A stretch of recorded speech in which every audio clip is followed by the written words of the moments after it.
السلام علیکم ورحمۃ اللہ وبرکاتہ۔ جی ہم نبی کریم صلی اللہ علیہ وسلم کی پیاری پیاری سنتیں پڑھ رہے ہیں، اور دن رات میں ہم نے اسٹارٹ میں دیکھا تھا کہ 1000 ایسی سنتیں ہیں جو ہم فالو کر سکتے ہیں۔ وہ ہماری روٹین کے کام ہیں اور وہ ہم نے کرنے بھی ضرور ہوتے ہیں۔ تو ایک سنت کو فالو کرنے کا 100 شہیدوں کے برابر ثواب ہے، اور 1000 سنتیں جب آپ دن میں فالو کرتے ہیں تو آپ پھر دیکھ لیں کہ اس کا کہاں جاتا ہے حساب۔ اور پھر وہ ایک دفعہ نہیں، جب آپ 5 دفعہ یا 3 دفعہ یا 10 دفعہ سے کرتے ہیں تو ان لمیٹڈ آپ کو ثواب ملتا ہے۔ سنت کو فالو کرنے کا سب سے بڑا جو اجر ہے نا، وہ اللہ کی رحمتوں کا نزول ہوتا ہے اس گھر میں۔ تو ہم لوگ ٹپس مانگتے ہیں، وظیفے مانگتے ہیں، سکون نہیں ہے۔ آپ سنتوں کو فالو کرنا شروع کر دیں، خود بخود آپ کے گھر میں سکون آ جائے گا۔ جیسے میں نے آپ کو اپنے الہدا میں اسکالر آتے تھے متین ہاشمی، انہوں نے اپنا واقعہ بتایا تھا نا کہ جب میں پریشان ہوتا ہوں میں دعوت کر دیتا ہوں رشتہ داروں کی، بہن بھائیوں کی، سمپل طریقے سے۔ یا آج کل کی دعوتیں نہیں ہے کہ عذاب بن گئی ہمارے لیے، تو اس میں کہتے ہیں میں نے دیکھا ان کے جاتے میرے گھر میں، ان کی دعاؤں سے کہہ لیں، ان کے آنے کی برکتیں کہہ لیں، اللہ کی ایک بات کو ماننے سے ایک دم میرا وہ اٹکا ہوا کام، میرا رکا ہوا کام وہ حل ہو جاتا ہے۔ تو بعض دفعہ کسی کی بھی لکھی ہوتی نا تو کام رکا رہتا ہے۔ تو اس لیے سنتوں کو ہم اس لیے فالو کریں گے کہ اس میں ایک تو نبی کریم صلی اللہ علیہ وسلم کی سنت فالو کرنے کا بھی اجر ہے اور اللہ کی رحمتوں کا نزول بھی ہے۔ آج ہم دیکھتے ہیں لباس پہننے کی سنتیں۔ ظاہری بات ہے کپڑے آپ پہنتے ہیں، ضرورت ہے، بیسک نیڈ ہے ہماری، رات کو بھی بدلنے ہوتے ہیں، نہانے کے بعد بھی بدلنے ہوتے ہیں، کہیں نکلنا ہے تو بھی بدلنے ہیں۔ تو انسان کئی دفعہ دن میں اس کو 1-2 دفعہ ہی عمل کرنا پڑتا ہے، بعض دفعہ ویکلی نہانا ہے۔ جیسے جن کاموں کو تقریباً سارے لوگ دن اور رات میں کئی مرتبہ کرتے ہیں، ان میں سے ایک لباس پہننا اور اتارنا ہے۔ لباس کو اتارنے اور پہننے کے کئی مقاصد ہو سکتے ہیں، جیسے میں نے ابھی کہا غسل کے لیے اتارنا اور پھر پہننا، نیند کا لباس الگ رکھا ہو، صبح اٹھ کے اتارنا اور پہننا، ٹھیک ہے۔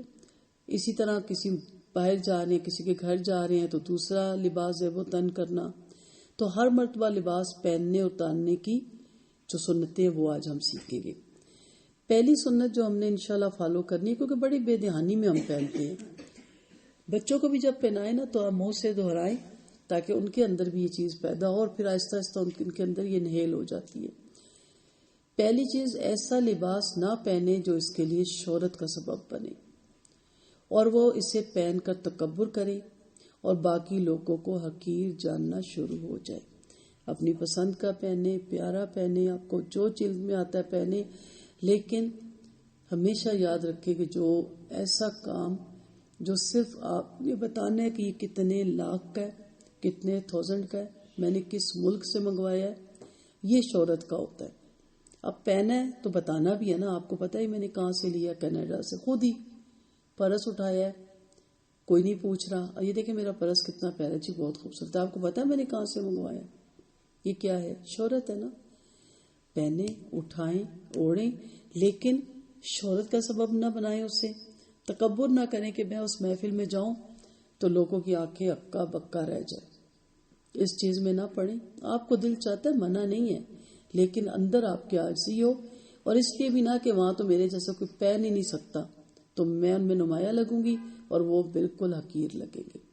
اس چیز سے بھی اپنے آپ کو باہر نکالنا ہے۔ دوسری چیز، لباس پہننے کی دعا ہے، وہ آپ کو لکھی ہوئی ہم سینڈ کر دیں گے۔ نبی کریم صلی اللہ علیہ وسلم جب بھی کوئی کپڑا، قمیض یا چادر یا پگڑی وغیرہ پہنتے تو یہ دعا مانگتے، اے اللہ تیرے لیے تعریف ہے کہ تو نے مجھے یہ لباس پہنایا، میں اس لباس کی بھلائی کا اور جس کے لیے بنایا گیا اس کی بھلائی کا تجھ سے سوال کرتا ہوں، اور میں اس کی برائی سے اور جس کے لیے بنایا گیا اس کی برائی سے تیری پناہ چاہتا ہوں۔ لباس پہلے دائیں طرف سے پہنے، جوتے میں بھی ہم نے یہ دیکھا تھا نا، اتارتے وقت بایاں جوتا تھا۔ نبی کریم صلی اللہ علیہ وسلم جب لباس پہنتے تو دائیں طرف سے سب سے پہلے لباس پہننے کا آغاز کرتے، شروع کرتے، چاہے بازو پہلے اتار رہے ہیں یا آپ ٹراؤزر چینج کر رہے ہیں، اس میں بھی پہنتے وقت سیدھے ہاتھ سے، اور جب اتارتے تو بھی سیدھے ہاتھ سے ہی اس کو اتارا کرتے تھے۔ اسی طرح جب اتارتے تو پھر الٹے ہاتھ سے پہلے اتارا جاتا ہے، اور الٹی طرف سے پھر پہلے جو آپ کا ٹروزر ہوتا ہے اس کو بھی اتارا جاتا ہے، اور بسم اللہ بھی پڑھی جاتی ہے، دعا بھی پڑھی جاتی ہے. اور میں نے پہلے بھی حدیث بتائی تھی کہ ایسا لباس جو آپ خرید سکتے ہیں، لیکن عاجزی کی وجہ سے آپ کا نہیں دل چاہتا، کوئی آپ کو پابند نہیں کر رہا، ربانیت نہیں ہے آپ کے اندر، لیکن آپ ایسا لباس نہیں پہنتے اور آپ کہتے ہیں کہ 1500 کا 1000 کا بھی اچھا مل جاتا ہے تو میرے اور بڑے کام ہیں، میں اسی میں ٹھیک ہوں، تو پھر اللہ تعالیٰ حشر کے میدان میں اسے لباس فاخرہ پہنائیں گے، خوبصورت لباس پہنائیں گے. اور کچھ لوگ ہیں جو صرف دکھاوے کے لیے قرضے لے کے لباس ایسے پہنتے ہیں، تو ان کے لیے بھی بڑی سخت وعید ہے.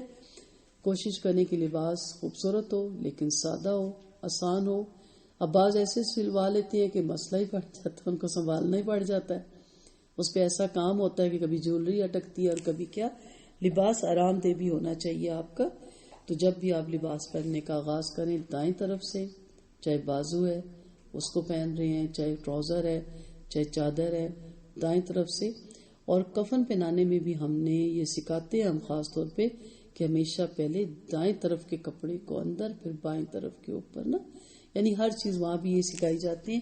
اس کا بہت اجر و ثواب ہے. اللہ تعالیٰ ہم سب کو بہتر طریقے سے سنتوں پہ فالو کر کے عمل کرنے والا بنائے.